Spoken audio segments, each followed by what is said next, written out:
Hace algunos años recuerdo que éramos jóvenes y se ponía en escena en Disneyland, en Los Ángeles, un programa en donde aparecían unos zombies. Era un programa de un artista famoso, Michael Jackson. Recuerdo que la sugerencia que había era: no vayan a ver eso. Y por supuesto, como es la naturaleza humana, lo primero que hicimos fue precisamente ir a verlo. De alguna manera, la palabra de Dios también nos advierte contra los engaños de Satanás, ni por curiosidad. Y esa es la razón por la cual esta semana estaremos estudiando esos engaños finales de Satanás para el tiempo del fin.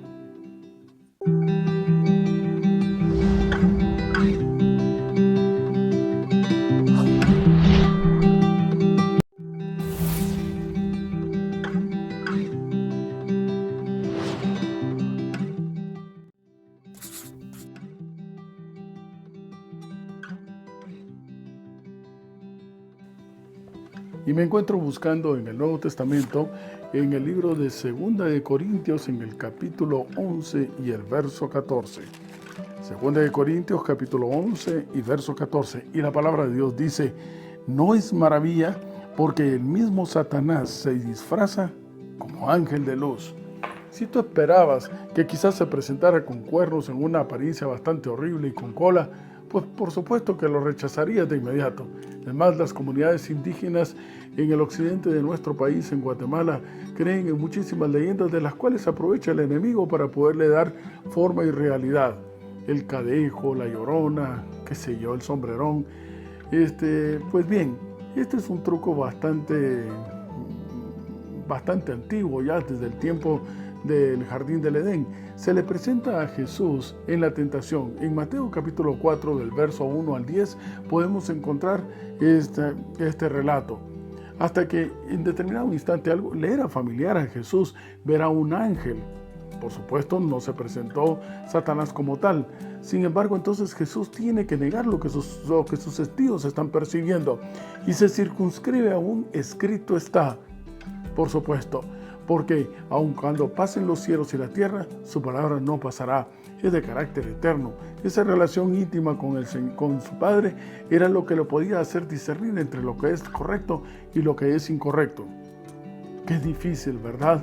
Poder considerar que aquel hombre despreciado por la sociedad, varón de dolores, experimentado en quebranto, sobre la vía dolorosa, caminando con una cruz sobre sus hombros, desnudo, torturado, desechado y considerado como lo peor, que ni siquiera valía la pena que existiera. Ese hombre se requería muchísima fe, más fe de la de ahora, para poder creer que era la única opción de salvación, que era el Hijo de Dios, que tenía la capacidad de poder redimirte a ti y a mí. Para eso, sin duda alguna, era necesario cerrar los ojos, negar lo que tus oídos están escuchando, incluso lo que tus manos podían tocar, e irnos directamente a un escrito está. Esto nos lleva a la siguiente consideración. Nuestra única salvaguardia, el único motivo de confianza es mi relación íntima y especial con Jesús. De ahí, ni siquiera confíes en tu pareja, podríamos decir. Yo sé que suena bastante fuerte lo que estoy diciendo en este momento, pero el caso de Adán y Eva fue precisamente un ejemplo de esto. Recuerdo que hace muchísimos años también escuchaba yo a un esposo, a un padre de familia decir: hemos conversado con mi esposa, si en el transcurso de la vida me aparto de las sendas correctas, que siga adelante y me deje, que no confíe en mí, su confianza únicamente en Cristo. Pon tus ojos en Cristo. Y es que, apreciados amigos y hermanos, lo que al hombre le parece derecho, ¿qué les parece si me acompañan a Proverbios capítulo 14 y verso 12, después del libro de Salmos? Proverbios capítulo 14, verso 12. Aquí encontramos dos posiciones. Proverbios capítulo 14, verso 12. Hay camino que al hombre le parece derecho, ¿pero qué? Pero su fin es el camino de muerte. Esto en contraposición con 1 Corintios capítulo 2, verso 16. 1 Corintios capítulo 2, verso 16. Y la palabra de Dios dice: para aquellos que ya no viven ellos, sino que vive Cristo Jesús en su lugar. Dice 1 Corintios capítulo 2, verso 16, porque ¿quién conoció la mente del Señor? ¿Quién le instruirá? Nosotros tenemos la mente de Cristo. Es necesario, es indispensable, es urgente que cuando ya no vivimos nosotros, también incluso sea transformada nuestra forma de ver las cosas. Nuestra mente sea tomada totalmente por el poder del Espíritu del Señor. El hombre tiene un punto de vista que es bastante corto. Pero cuando empezamos a ver con los ojos del Señor, cuando nuestra mente es tomada para comenzar a tener la mente de Jesús, entonces podemos responder a los engaños de Satanás. Entonces podemos discernir entre lo correcto y lo incorrecto. Entonces podremos ver que el camino y el sendero que está iluminado por la palabra de Dios es el camino correcto, no importa que no sea comprendido por la humanidad. Hay varios principios, estábamos hablando, que son engaños que al enemigo le ha dado muchísimos resultados. Uno de ellos es, por ejemplo, la inmortalidad del alma. Satanás parece que aprovecha la vulnerabilidad de un corazón quebrantado por el dolor, deseoso de todavía volver a ver a su familiar, a ese ser querido, de volverlo a escuchar aunque sea una vez más. No sé si es un proceso de duelo, el no resignarse todavía a que ese familiar ya no está presente. Para esto podemos analizarlo que en Génesis, en el capítulo 2 y el verso 7, en el primer libro de la Biblia, podemos encontrar cuál es el principio del alma, para poder discernir de una vez por todas y desenmascarar este engaño. Dice la palabra de Dios en Génesis capítulo 2, verso 7, entonces, tome nota, entonces Jehová Dios formó al hombre, ¿cómo? Del polvo de la tierra. Hace un muñeco, por así decirlo, y sopla en su nariz aliento de vida. Y fue entonces el hombre un alma viviente.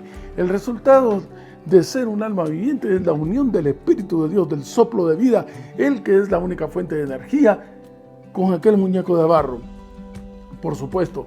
Entonces diríamos lo siguiente, por deducción: si el alma surge de la unión del Espíritu de la fuente de vida que es el Señor con el polvo de la tierra, ¿cómo desaparecería? ¿Cómo dejaría de ser entonces un alma viviente? Y la palabra de Dios lo dice en Eclesiastés, en el capítulo 12 y el verso 7. Acompáñenme por favor, estoy buscando Eclesiastés, en el capítulo 2 y el verso 7. Y dice la palabra de Dios, Eclesiastés 12:7. Sí, sí, estoy equivocado con el capítulo. Eclesiastés capítulo 12, verso 7, ahora sí. Y el polvo vuelve a la tierra como era, el espíritu vuelve a Dios, quien lo dio. Desaparece entonces el producto de esa unión, que es un alma viviente. Sin embargo, el enemigo ha pretendido decirte que no, que el alma no deja de existir, que hay una inmortalidad en él. Pero los muertos nada saben, dice Eclesiastés capítulo 9, versos 5 al 6. Así que no es cierto que al fallecer una persona, su alma se va al cielo. No es cierto que se va al mundo de los espíritus. Hay una organización religiosa en donde en sus textos que es un principio de espiritismo, porque no es lo que enseña la palabra de Dios. El alma desaparece al romperse esa unidad de soplo de vida con el polvo, con el muñeco, con la creación de polvo. La Iglesia de Jesucristo de los Santos de los Últimos Días, bajo el título El Mundo de los Espíritus, en el capítulo 41, dice lo siguiente: ¿dónde está el mundo de los espíritus al que se va después de la muerte? Los profetas de los últimos días han dicho que los espíritus de los que han muerto no se hallan lejos de nosotros. Vamos, están aquí a la par. Por eso es de que hay algunas personas que todavía consideran que existe la posibilidad de poder hablar con ellos. Hay algunos otros que dicen que están haciendo escala para poder seguir evolucionando en su vida. El presidente Ezra Taft Benson dijo: algunas veces el velo entre esta vida y la vida en el más allá es muy delgado. Nuestros seres queridos que han muerto no se encuentran lejos de nosotros. Esto fue dicho en 1972. El presidente Brigham Young enseñó que el mundo de los espíritus al que van los que han muerto está en la tierra, alrededor de nosotros. Enseñanza de los presidentes.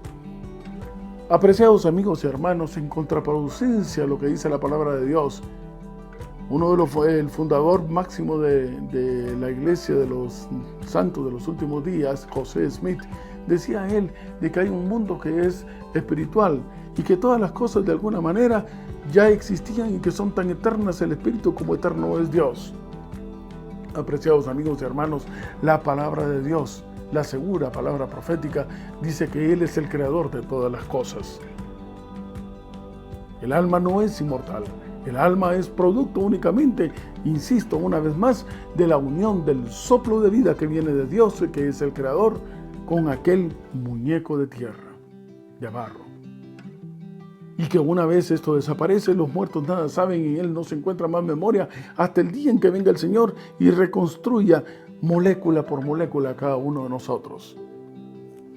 También hemos estado estudiando la semana pasada, otro de los grandes engaños de Satanás es pretender cambiar los tiempos y la ley. ¿Se recuerdan ustedes del sacerdote Amatuji Valente y todos esos grandes cambios que hicieron a los 10 mandamientos? Nada menos que aquello que es el reflejo de su manera de ser. La alteraron de tal manera que consideraron que la imperfección del Antiguo Testamento se manifiesta en el Nuevo Testamento. Dios mío, qué terrible engaño. Y pareciera que algunos abandonados a este espíritu de engaño logran todavía, tal y como lo dice Colosenses capítulo 2, ser totalmente nublado su entendimiento y creerlo al punto que entra en contraposición con lo que dice la palabra de Dios. Hay un tercer punto que le está dando un resultado también extraordinario al enemigo, y es el que se encuentra registrado en Apocalipsis capítulo 13 y el verso 13. Acompáñenme por favor a Apocalipsis capítulo 13, verso 13. La palabra de Dios dice que en el tiempo del fin también hará grandes señales, de tal manera que aún hace descender fuego del cielo a la tierra delante de los hombres. El Espíritu Santo se simboliza de varias formas, pero hay por predilección el agua y el fuego. Son de los símbolos más usados para poder identificar o caracterizar al Espíritu Santo, el poder del Espíritu Santo. ¿Recuerda usted el acontecimiento del aposento alto en Hechos capítulo 2? Y descendieron lenguas como de fuego. No estaba diciendo que era realmente fuego. También se le ha representado en la forma como de una paloma. Hoy en día hay una imitación de parte del enemigo tratando de falsificar el poderoso derramamiento del poder del Espíritu Santo. Ese que se dará únicamente si se cumple una característica esencial que tenían los discípulos en el aposento alto: estar todos unánimes y juntos.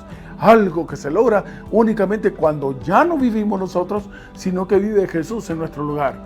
Ese derramamiento genuino, el genuino del poder del Espíritu Santo, tenía como característica, según capítulo 2 de Hechos y el verso 11, contar las maravillas de Jehová en un lenguaje que se entiende al extremo, que incluso en medio de aquellos que te habían de varios idiomas, porque era una fiesta nacional, había una interpretación, había un entendimiento claro. No así el falso derramamiento del Espíritu Santo que estamos viendo en diferentes organizaciones religiosas. En primer lugar, en donde no se cuentan las maravillas de Jehová. ¿Por qué? Porque el mensaje no se entiende. También lo hemos estado estudiando. Estos tres factores entonces han estado dándole un resultado extraordinario al enemigo en el afán de engañarte, si es posible, a ti y a mí, los que hemos sido llamados a ser miembros del pueblo de Dios. Pero atención, en la parte final del capítulo 14 de Apocalipsis, exactamente en el verso 12, y la palabra de Dios dice lo siguiente: Aquí está, ¿qué cosa? La paciencia de los santos. Tome nota que todo el capítulo 14 está hablando de que ha caído Babilonia, esa ciudad de confusión, la cual está llena de errores, llena de engaños. Todo el acontecimiento, todo que se ha fraguado de parte del enemigo y con aquellos que ha logrado engañar para ir en contra de los santos del Altísimo. La palabra de Dios habla acerca de un grupo sin número que estará esperándole a Él, que le habrán entregado su vida a Él. No tiene el nombre de una denominación religiosa, tiene características. Aquí está la paciencia de los santos. ¿Quiénes? Los que guardan los mandamientos de Dios y tienen la fe de Jesús. Apreciado amigo y hermano que me estás escuchando en este instante, atención. La observación es la siguiente. Allí donde tú te estás congregando, como primer punto, ese lugar anuncia como base fundamental guardar los mandamientos de Dios. Tener la fe de Jesús implica haber establecido una relación íntima con Él. Primera Juan dice, el que dice que le conoce tiene que andar como Él anduvo. Se dice que le conoce pero no guarda sus mandamientos, el tal es mentiroso. Que en tu boca y en la mía no se encuentre la mentira. Que en vez de seguir a una organización religiosa, dejemos que Jesús inunde nuestro corazón y nos llene de la característica que identificarán al pueblo de Dios del tiempo del fin. Guardar sus mandamientos, tener su manera de ser, volver a ser imagen y semejanza de Él, para que entonces como resultado andemos como Él anduvo. Y esa es precisamente, apreciados amigos, la razón por la cual podremos llegar de regreso a casa, encontrar luz en medio de la oscuridad y convertirnos nosotros mismos en un foco de luz para los demás. Pero la única manera en que vas a poder vencer al enemigo no es por tus fuerzas, no es con espadas, sino que es con el poder y el Espíritu del Señor inundando tu corazón. Por esa razón, al estudiar la palabra de Dios, puedo discernir cada día más cómo establecer esa relación íntima con Él. Seguir al Cordero por donde quiera que va, dice la palabra de Dios. Este Cordero que se pronto, en el momento de defenderme, porque va como poderoso gigante delante de mí, se transformará en el león de la tribu de Judá. Hacia el cielo vamos, con el Espíritu del Señor, en el nombre del Señor.